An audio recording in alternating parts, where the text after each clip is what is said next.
Combining capacity of atoms, इसमें क्या होता है बच्चों कि प्रकृति में जो हमारे एटम्स होते हैं वो फ्री होते हैं। जितनी भी गैसेस के एटम हैं, लिक्विड हैं, सॉलिड हैं, तो ये सब क्या होते हैं, इनके एटम्स जो होते हैं आपस में कंबाइन होकर एक अलग एलिमेंट बनाते हैं। तो इस जो एटम्स कंबाइन होते हैं, मॉलिक्यूल उनमें स्टेबल होते हैं, उनको उसको नोबल गैस बोलते हैं, इनर्ट गैस, इलेक्ट्रॉनिक। वैलेंसी क्या होती है?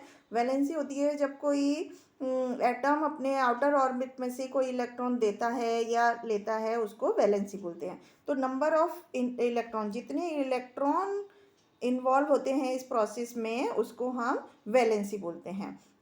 जैसे मतलब आउटर मोस्ट शेल में या तो इलेक्ट्रॉन आएगा या तो वहाँ से ट्रांसफ़र होगा, तो एटम्स के बीच में। तो इस जितने नंबर ऑफ इलेक्ट्रॉन ट्रांसफ़र होते हैं उसको हम वैलेंसी बोलते हैं। जैसे कि HCl में जब हाइड्रोजन का वन मॉलिक्यूल क्लोराइड के वन मॉलिक्यूल से कंबाइन होता है तो HCl बनता है, इसमें कि एक इलेक्ट्रॉन का ट्रांसफॉर्मेशन होता है। तो इस तरह से वैलेंसी क्या होती है? Equal to number of valence electron. जितने नंबर आउटर मोस्ट ऑर्बिट में जितने इलेक्ट्रॉन वैलेंस होते हैं, खाली होते हैं, वो ही उसकी वैलेंसी होती है। दूसरा, इलेक्ट्रॉन्स की जो जब 4 से ज़्यादा हो जाते हैं बाहर की कक्षा में, तो वैलेंसी जो है वो 8 माइनस इलेक्ट्रॉन के बराबर हो जाती है। इसके बाद रूल्स ऑफ डिटरमाइनिंग वैलेंसी, किस तरह से हम वैलेंसी डिटरमाइन करते हैं। तो free atoms have zero valency, जो एटम खाली होते हैं उनमें जीरो वैलेंसी होती है। कुछ मेटल्स होते हैं जो इलेक्ट्रोपॉजिटिव वैलेंसी दिखाते हैं, और जो नॉन मेटल होते हैं वो इलेक्ट्रोनिगेटिव वैलेंसी दिखाते हैं। एल्कली जैसे कि सोडियम, पोटेशियम, रूबीजियम, इनकी 1 वैलेंसी होती है और ये इलेक्ट्रोपॉजिटिव वैलेंसी होती है। अब कुछ एलिमेंट्स होते हैं जो एक से ज़्यादा वैलेंसी जिनकी होती है, उनको हम वेरिएबल वैलेंसी बोलते हैं। जैसे कॉपर में 2 वैलेंसी होती हैं, 1 और 2। इसी तरह से आयरन में 2 और 3, फेरस और फेरिक। तो कुछ कुछ एलिमेंट ऐसे होते हैं जिनमें एक से ज़्यादा वैलेंसीज होती हैं। इसके बाद हम पढ़ते हैं रेडिकल्स के बारे में। रेडिकल्स क्या होते हैं? हर एक कंपाउंड में 2 कंपोनेंट होते हैं। तो जब यदि कंपाउंड उसके कंपोनेंट्स में ब्रेक हो जाता है तो हर एक कंपोनेंट को हम रेडिकल बोलते हैं। तो रेडिकल न्यूट्रल भी हो सकता है, पॉजिटिवली चार्ज भी हो सकता है, या निगेटिवली चार्ज भी हो सकता है।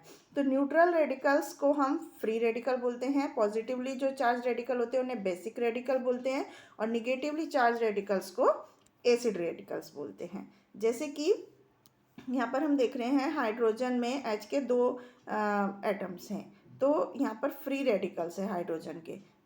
सोडियम क्लोराइड में सोडियम पॉजिटिव है तो ये बेसिक रेडिकल हो गया, और क्लोराइड निगेटिव है तो ये एसिड रेडिकल हो गया।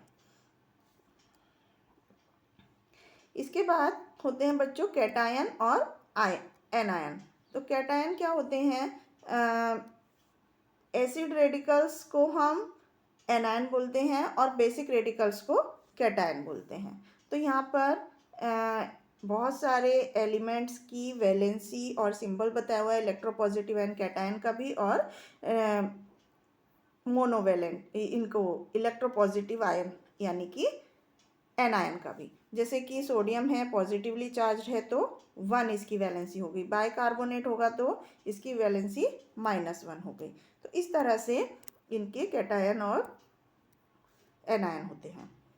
इसके बाद सिंपल कंपाउंड के फॉर्मूले किस तरह से होते हैं बच्चों? एक मॉलिक्यूल जो होता है किसी भी कंपाउंड का सबसे छोटा यूनिट होता है जिसमें उसकी सारी प्रॉपर्टी होती है। तो मॉलिक्यूल जो होता है उसकी एग्जिस्टेंस इंडिपेंडेंट है। हर एक कंपाउंड एक फिक्स मॉलिक्यूलर कंपोजिशन होता है।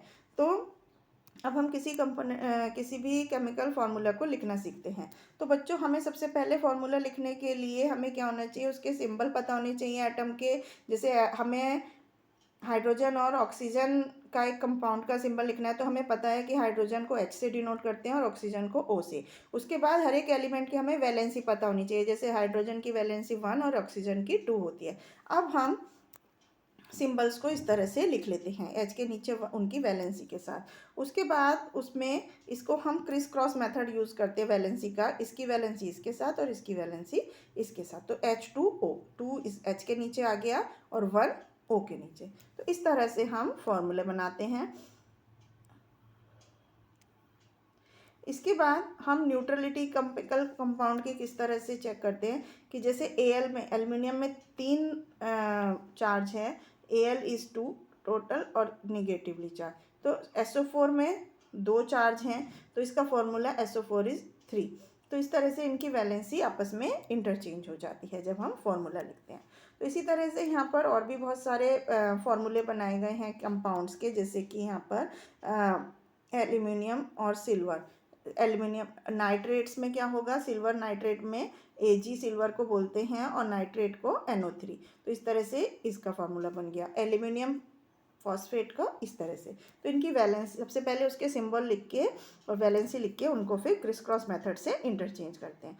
इसके बाद सिंपल केमिकल रिएक्शन किस तरह से लिखते हैं बच्चों। केमिकल रिएक्शन क्या होती है, कोई भी केमिकल सब्सटेंस जो पार्टिसिपेट कर रहे हैं, जो एक दूसरे से रिएक्ट कर रहे हैं, उसके बाद एक नया सब्सटेंस बनता है।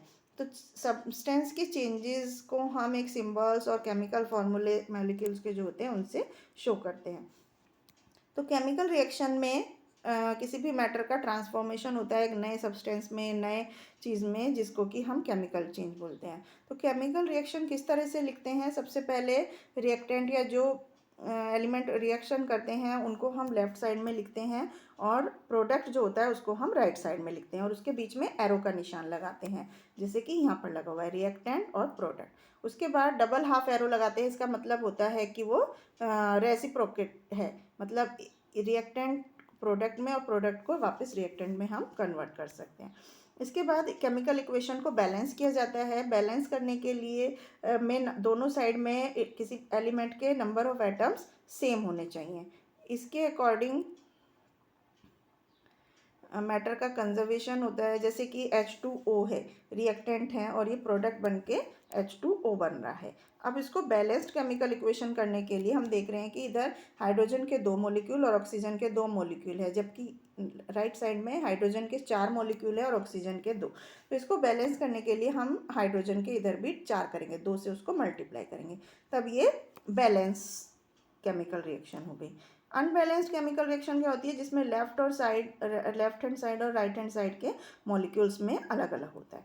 तो इस तरह से बच्चों बैलेंस केमिकल इक्वेशन बनाने में जो सब्सटेंस पार्ट ले रहे हैं रिएक्शन में, उसको हम रिवर्सिबल भी कर सकते हैं कि दोनों साइड के इक्वल होने चाहिए, जैसे कि यहाँ नाइट्रोजन और हाइड्रोजन के साथ रिएक्ट होके अमोनिया बन रहा है। तो इस तरह से यहाँ पर देख रहे हैं नाइट्रोजन के 2, यहाँ भी नाइट्रोजन के 2, हाइड्रोजन के 6 और इधर भी हाइड्रोजन के 6। इस तरह से इक्वेशन बैलेंस की जाती है। तो बच्चों ये था इस चैप्टर में एटम्स के बारे में। आई होप आपको समझ में आया होगा। Thank you.